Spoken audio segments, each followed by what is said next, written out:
Ciao. Buongiorno. I'm Benjamin Pardo, the EVP of Design at Knoll, and I'm here today with my very good friend and famous designer, Piero Lissoni. How are you? Hi, I'm Piero Lissoni, a very good friend of Mr. Pardo, the Chief of Design and Vice President of Knoll. How are you? I'm having a good day so far. Well, we start? Yeah, we start. And we're really lucky to be in your office in Milano. I'm happy to be here with you and your staff and the work that you do. But what I wanted to talk to you about today is eventually we'll get to furniture, but one of the things that people need to know, if they don't, is that you do incredible work of architecture, in hospitality, residential work. You've done some vertical buildings. And I really wanted to talk to you about those types of buildings, those types of spaces, and then eventually how they have an impact on the products that you design, because you pull all of those things together in an incredible way. And there's one project that comes to mind. There's a villa in Israel for a private client. And there's a photograph, there's an image that I had, there's this beautiful tree. I don't know if it's an olive tree, you have to tell me about it.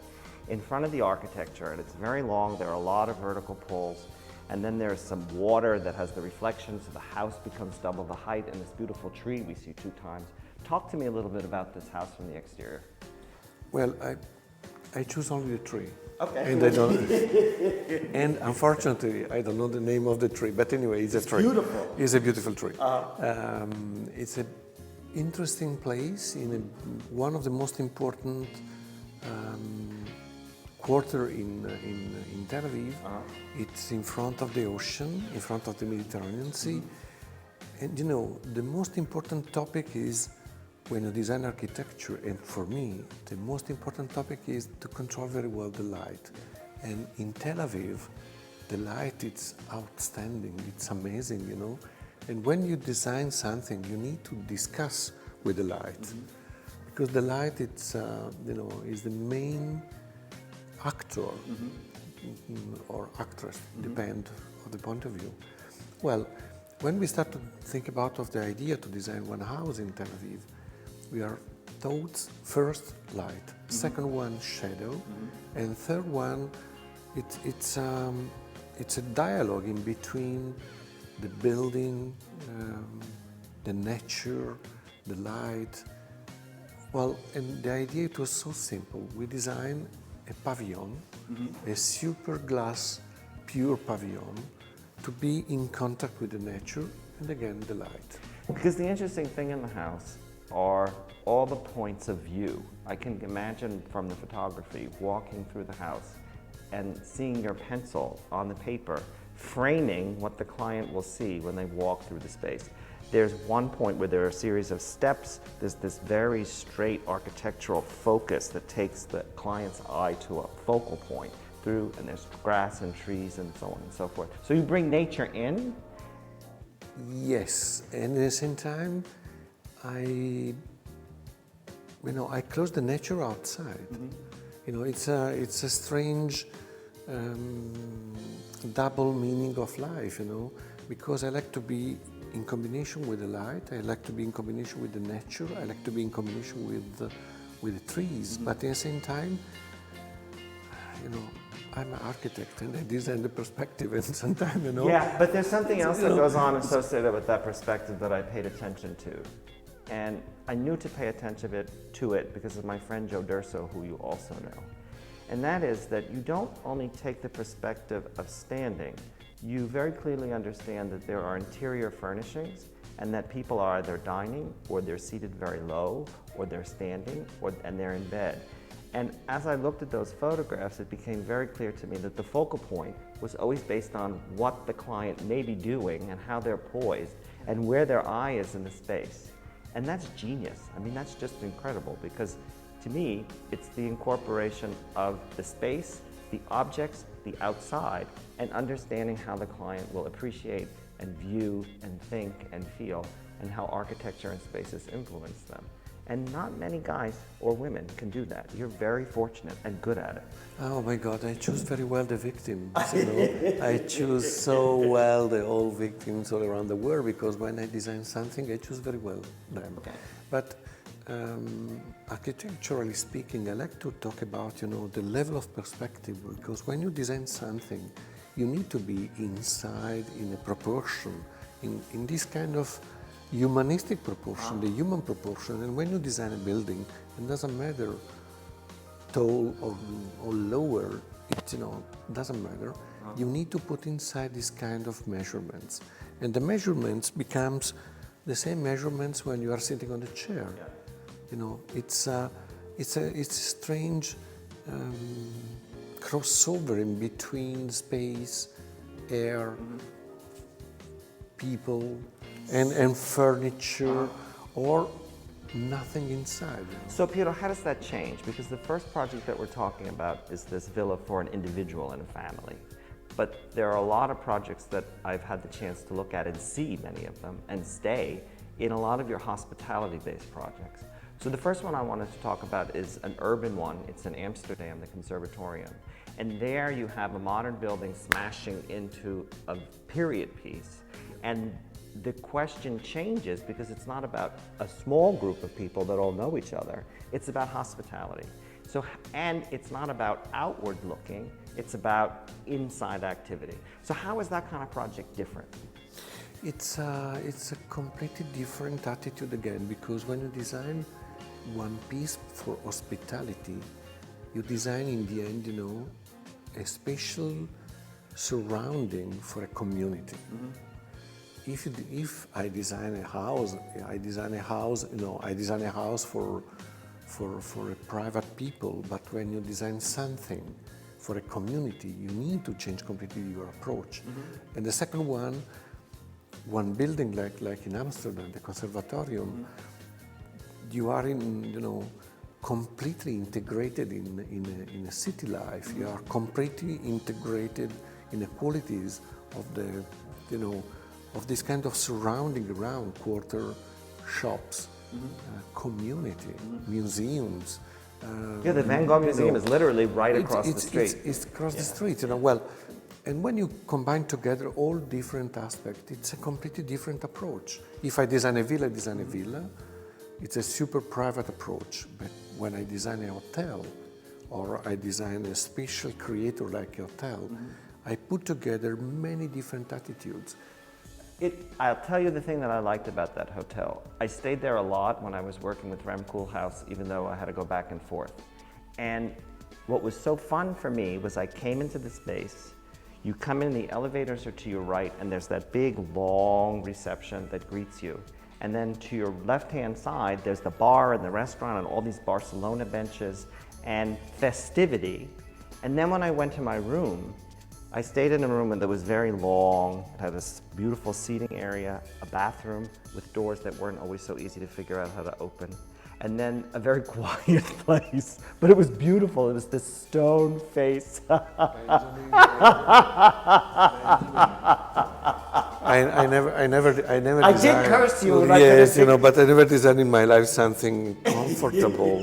And of course, I put inside something immediately uncomfortable I was very in appreciative, you know? because it made me remember that you only design uncomfortable sofas. So I said, you know what? At 3 o'clock in the morning, when someone has to get up and use the services, they're going to think of Piero.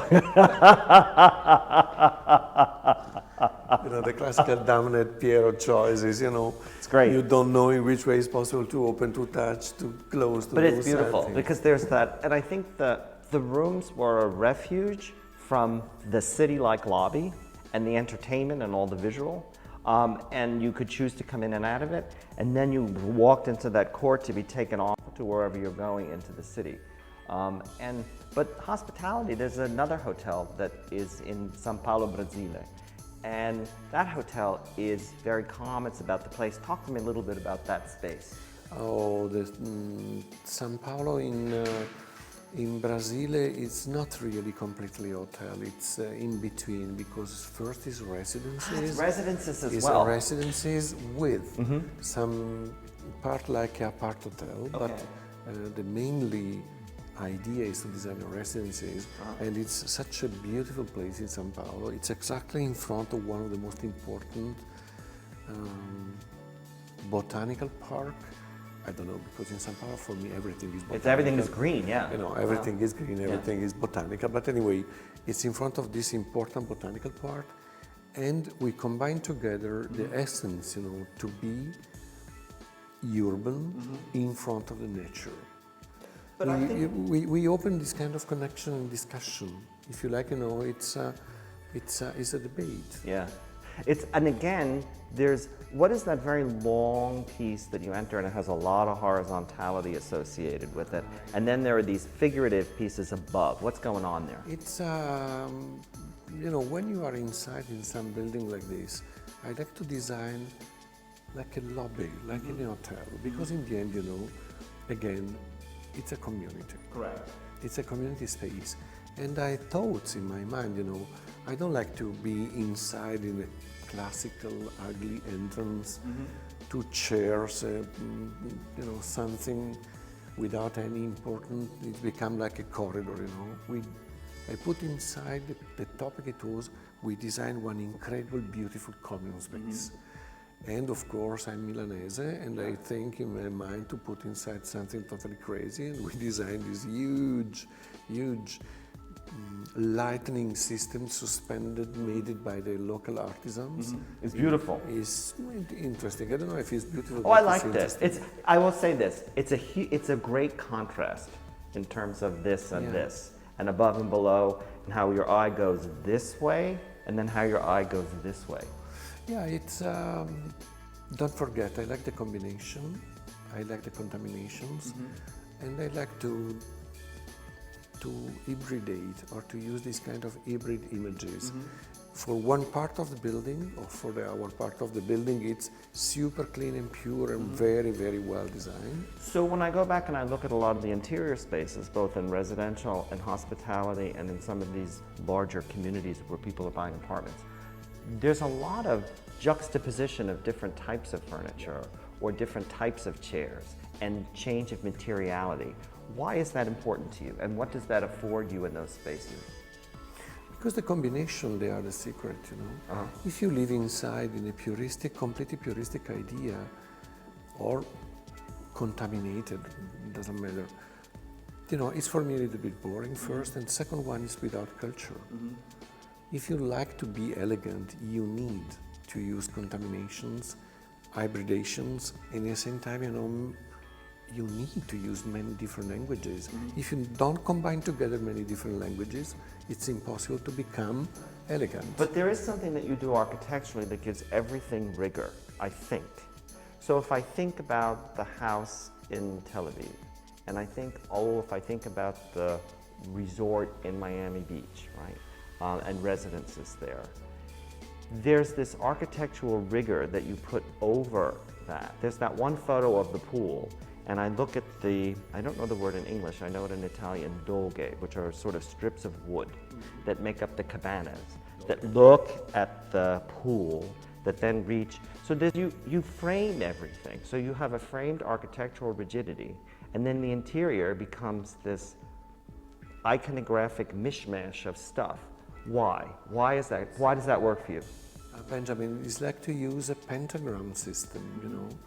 It's like for the musician, I like the rigidity of the pentagram. And after that, you put on top some different notes. And it doesn't matter if you become, I don't know, a pop art artist, a pop music artist, or you become Mozart. Well, it's very effective. For sure, I'm the first in the first category, but doesn't matter. You know, I need rigidity and design everything with this kind of level of language, a little bit rigid, and after that, I put inside many different mistakes and errors. So there's a contrast between a lot of these residential projects that are very horizontal, and a lot of the hospitality stuff also. It's about entry and grandeur. But there are these three competitions that you did in New York. Two, the High Lines and the Skylines, are both very vertical. And that's their urban nature. But when I look at them, One is about bringing nature into the city as it marches through this big glass tower. And the other one is an existing structure, partially, that is reclad and resurfaced in another way with incredible pattern. And in some ways it is reinforced and disintegrated by by what is it you're working. So how is the tower architecturally and nature and the city, how does that work? How do we contrast that to the other work that we're talking about? Listen, when we are thinking to design a competition for this tower in New York, I start to think about an historical attitude. The historical attitude many years ago, we discussed about the vertical city or the vertical town. Well, we are only put inside one simple topic. It's possible to design in 2020 a new vertical town, not a tower, but a vertical town with many different capacity to combine together again a community. You know, in our vertical town, we put inside a small hospital, we put inside schools, we put inside offices, we put inside shops. We glue together with the restaurants and public spaces, hotel and residences, all together. But the real glue, it was the idea to design a huge terraces and to retransform everything in a vertical gardens, like in Babylonia. Yes. Yeah. Like in Babylonia. Well, but the idea it was to combine together two different attitudes. Community with many different services all together, and after that, green. Because in my mind, to be efficient in that is not chatting about, but to do something real efficient, you know, real good for the qualities of life. Because sometimes, you know, we discuss about of many different green attitude, but the solution they becomes quite ugly. Yeah.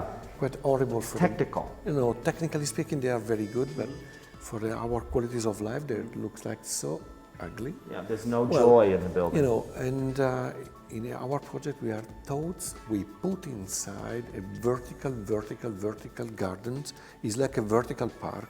It's like a vertical forest, but a real vertical forest. Well, it was very interesting also because I looked at some of the technical information associated with how air was circulating and how it was related to the greenery and to nature and how you brought light into the building. So this is not just putting trees in the facade of the building.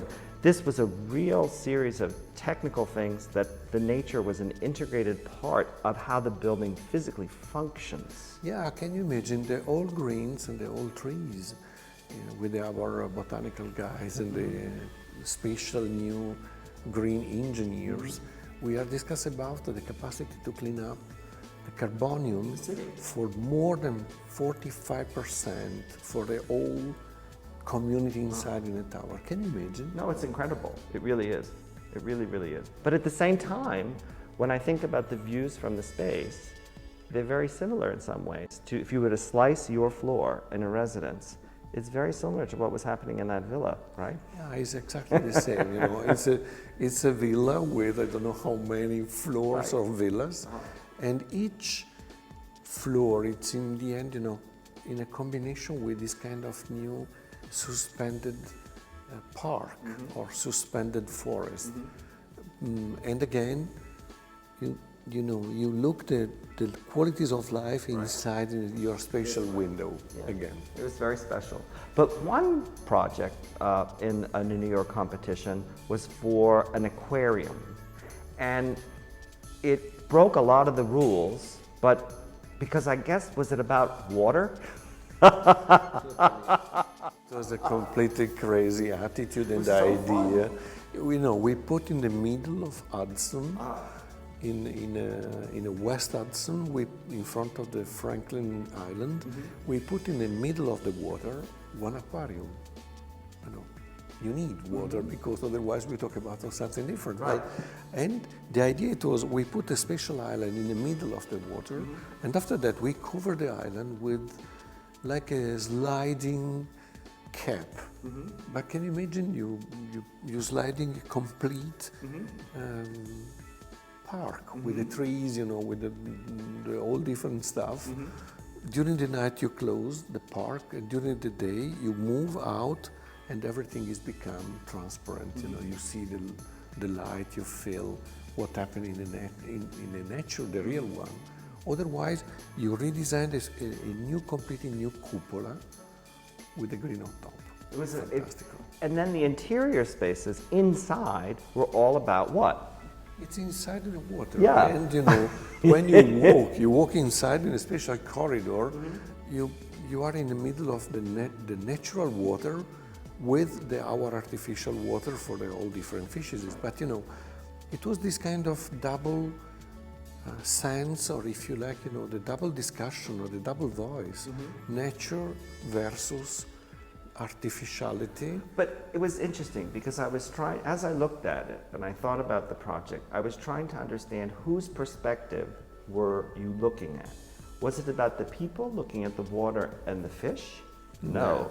It was about the fish looking at the people. Yeah, you know, we tried to understand in which way it was possible to ask the fish to pay the ticket. Right. But, you know, they had the best view of everything. you know, but our idea it was in which way the fish they look at us. That's it, not more. It was great. I mean, You it's know, an incredible project. It's possible to change the perspective. The fishes they look, the fishes they becomes, and they think, oh my God, today the family with the children they are in front of us, you know. Look, they are so bad dressed today. No, it's great. What they eat, you know, they eat burgers, they eat vegetables, what they eat. But I chose to talk about that project before we talk about furniture, because if the fish are the viewers and the people are the figure, it's kind of like the furniture in the space. And if you design figurative things like this chair, right, which substitute in a space for people. Yeah, sometimes I'm, in a romantic way, I like to think about, okay, this chair, they are the KN for Knoll, of course. Sometimes I think, you know, the objects they start to think about. Sometimes I think, you know, the object they start to judge us. You know, I'm sitting inside in a chair, and sometimes they think about, is Piero Lissoni sitting today on the chair on me? It's something happened because it's the coffee today is not good enough, or which kind of interferences I have in between me, object, but not only an object and the humans. Well, that one is another point of view. But I think... And believe it's not a designer point of view. No, I clearly understand that. But the luck that I had, or the privilege that I had, was to work with you with these chairs, on these chairs, and your development of them with the various teams at Knoll. And what I want to ask is, am I crazy? Well, that's a different question. But am I correct to make the following parallels? We talked about a number of projects associated with light, and you spent time in terms of this exterior surface and the surfacing of it and the movement of light across it. We talk about scale and proportion, which is very much about all of the projects that we're talking about, both architecturally, horizontally, and vertically. We also talk about a lot of finished materials. There's that one villa shot where there's basically that body of water and there's reflectivity. So there are options, and we've always saw these chairs with very highly polished legs or very reflective surfaces. So depending on how it's photographed or seen in this space, I see double, right? Yeah. So the interesting thing for me is that notwithstanding scale, you have a talent that goes from here to here. And you seem to have in your pocket a list of tricks, and you apply them all well, notwithstanding the scale of what it is that's there. Am I correct in making that assumption?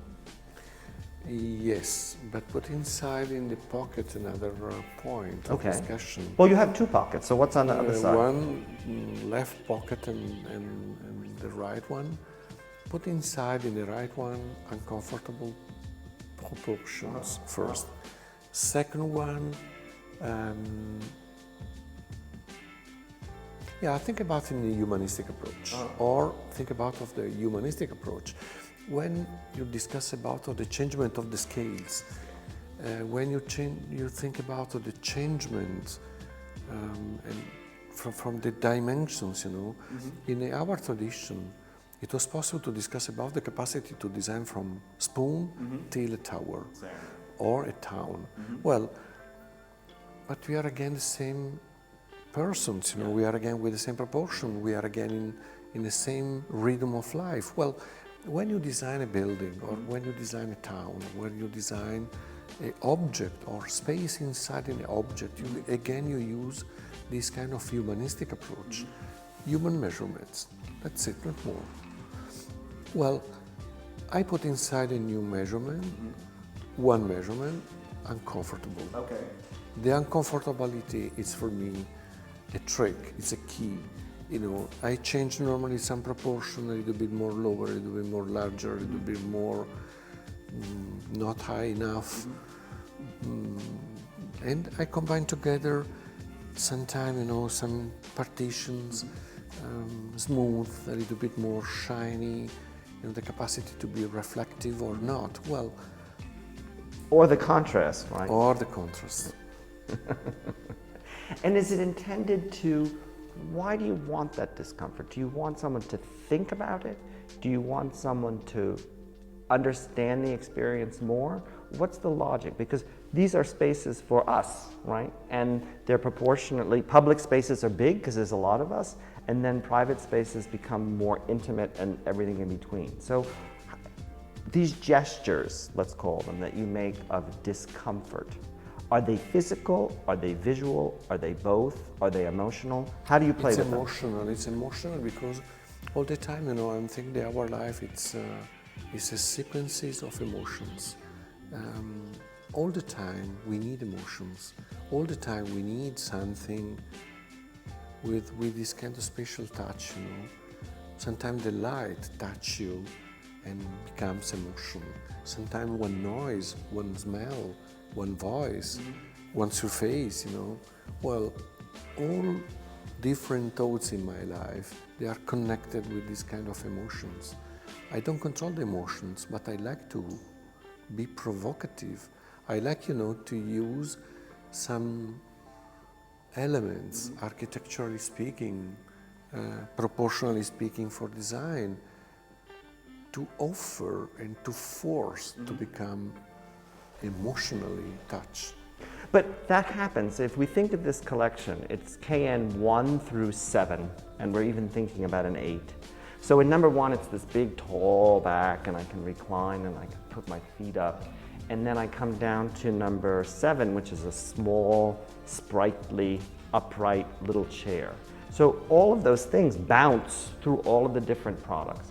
So when you conceived of this, did you see all the members of the family? Talk to me about how that whole group gets pulled together. You know, one family, it's a family. You know, the first one is born a little bit more fat, a little bit more giant, you know, a little bit more comfortable. You move your feet, you know, you do a lot of different things. The second one is become lightly gentle. It's again another chair, you know, full of options. And via, you know, it's like brothers and sisters inside in a family. One baby at a time. You know, more or less, they become with the same relatives and parents, but at the same time, you know, all of them, they are different. Characterally speaking, they are different, with different characters, with different attitude, with the same level of voice, and that's it, not more. Okay, so we talked about architecture today. We talked about interior spaces. We talked about nature. We talked about how you frame things. And then we talked about individual pieces. When you think of your work, do you think of it holistically? Do you think about it in terms of a project for a client doing a building or a client doing a piece of furniture? How does all of that come together in your practice and in your thinking? Oh my God, Benjamin, I think the most important thoughts, it's a word. Okay. And this word is like a glue, and everything of my professional life is glued with one simple word: responsibility. Okay. You know, working inside in many different aspects, buildings till industrial design, till product design, and something like this, you need to be responsible. That's it. You know, you need to be responsible, you need to choose very well. You need to choose your client, because one client is first a fantastic victim. Yeah. The second one client, it's your partner. You know, can you imagine how many energies you spend in life? You need to choose very well your client, because they become a partner. Not necessarily they become a friends, but partners. Okay. And our work, it's not a private attitude, you know. It's not a private exercise. It's a teamwork. I work with many different people, and I like to be connected with the different teams. Knoll, for example, it's you know, it's a huge team of workers, but I'm one worker inside of a team. Okay. The same when I design a building, the same when I build a hotel in Amsterdam or somewhere else, you know. I'm one person inside in a team, but all together, we work together, because I like to choose project only with a lot of responsibilities, human responsibilities, technical responsibilities, durability, Longevity. and in the same time, you know, the capacity to be honest in that. Not completely honest, No, but I a understand little that. bit, you know, honest enough. So in your work for Knoll has a very long history. The company is over 80 years old, older than all of us, and has a lot of historic pieces. So when you think about doing work with a company that has classics, how do you balance that? What do you reference? Do you not reference? How do these pieces talk to each other? Because they have a relationship, clearly. It's like a whole other community of people working together. The furniture has to work together. Listen, you know, when I start to think about this kind of collection, think about the Knoll collection. Sorry, I use Knoll with K because I'm European, and Knoll is born in Germany. Knoll, well. I'm a classless American, I say Knoll. Think about the collection. The collection, it's like a museum. You know, it's not a collection with pieces. It's a museum.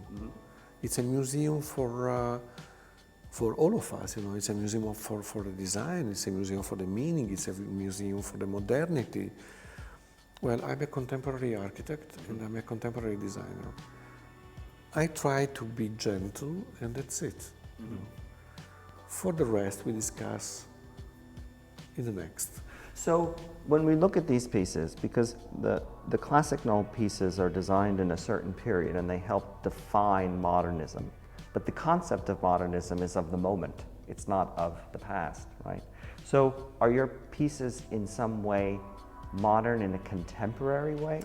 Absolutely, yes. You know, I'm modernist, and second one, I like to be precise in my contemporary time. Well, you know, if I think about the great pieces designed by Saarinen, or Mr. Mies van der Rohe, or Mrs. Knoll, you know, all of them, they was modernist, for instance, because they found a new idea in combination in between to be modernist, to redesign the level of industrializations, to redesign the new capacity and to invent new technologies. Well, in 2020, you need to be again in the same line, you know. You reinvent technologies, you change material, you redesign one contemporary modernism. But, you know, for discuss about of these kind of topics, it's possible to wait another 45, 50 Yeah, but no, I think we could talk a little bit about it today, because we can go back 45, 50, 60, 70 years. If we think about the concepts of the Bauhaus, which was the basis of Cranbrook, which is the basis of Knoll and even Herman Miller, the opportunity for people to work through scale, through materiality, from craft to art. Ultimately, I just described your practice, right? You talked about scale, we talked about architecture down through, we talked about urbanism, we talked about sitting in a chair, we talked about discomfort, we talked about the overall interior spaces. Is that the modern concept? Does that make someone, the fact that you don't just do furniture, or you just don't do architecture, there's something very special about that.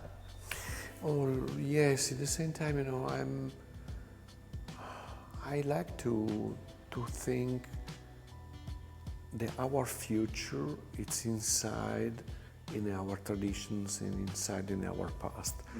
When I think about the great masters, and they inspire me every day, not in a style, but they inspire me every day because they talk with me about,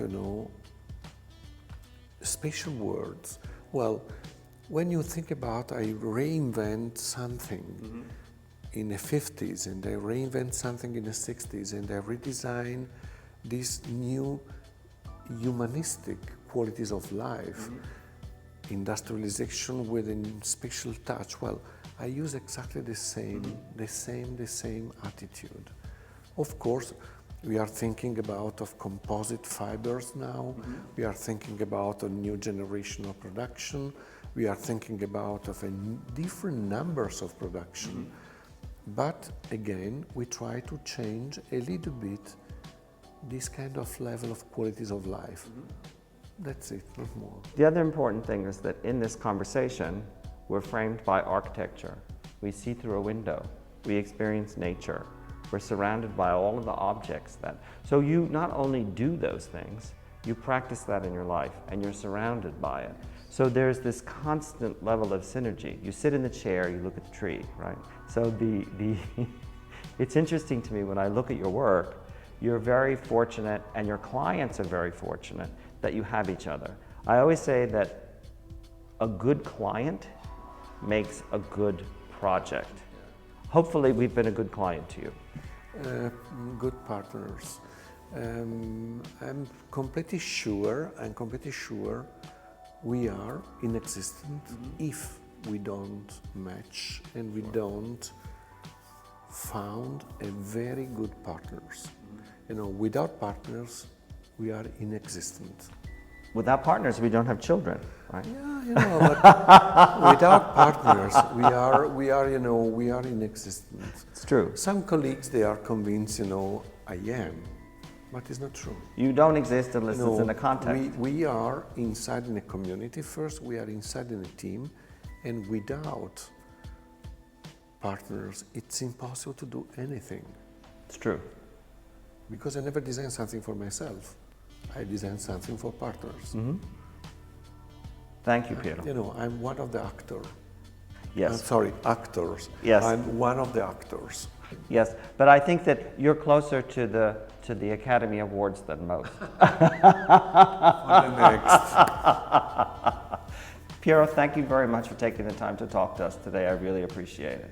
You be well, and I'll talk to you soon. Thank you, and I hope to be back immediately next to United States. I'd like to be back in New York. Oh my God. You'll be there soon. Yeah. I made it here.